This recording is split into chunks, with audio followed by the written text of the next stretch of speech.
Bueno, esto es parcialmente cierto, porque uno no puede todo el tiempo hacer películas sin palabras, digamos. Porque a veces uno tiene cosas que decir.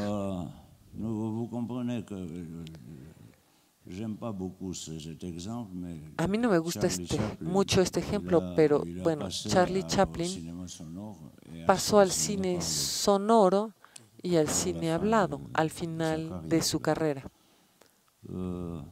Y tal vez hizo eso por razones comerciales, no lo sé. Porque la época del cine, de los gestos y de las miradas y de las entonaciones y de los silencios, tal vez ya había pasado. Pero yo hice películas, cortometrajes, donde no hay ni una sola palabra, ninguna palabra pronunciada. E incluso en la película Avril, el pleito entre marido y mujer se dio con un lenguaje que yo inventé, un lenguaje que ningún georgiano entendía. Inventé un lenguaje que no existía.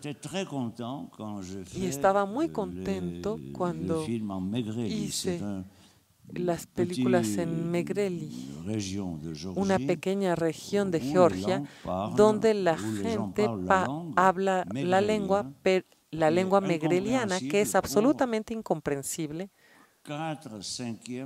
para 4/5 partes de la población de Georgia. Y los dejé que hablaran megreliano. Y luego también filmé una película en África donde hice que la gente hablara el dialecto Dioula. Entonces, el dialecto Dioula para mí era una felicidad porque era una puesta en escena pura y todo lo que decían era comprensible únicamente por la entonación, por los gestos y por el movimiento. Eso está bien para Francia, está bien para Georgia, está muy bien para Rusia, pero es muy malo para los diolanos, porque yo apenas se hablaba la lengua diola.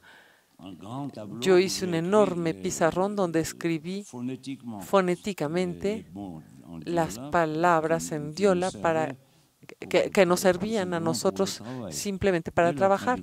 Y le puse al lado la traducción para mi equipo, que era francés. Entonces mi asistente, por gentileza, tomó una copia de la película y la llevó al pueblo donde habíamos filmado esa película.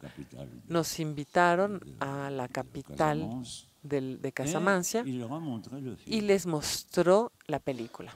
Les mostró la película 3 veces. Una vez, la primera vez todos se reían porque se reconocían. La segunda vez estaban silenciosos y escuchaban. Y la tercera vez entendieron que era su sombra y no ellos.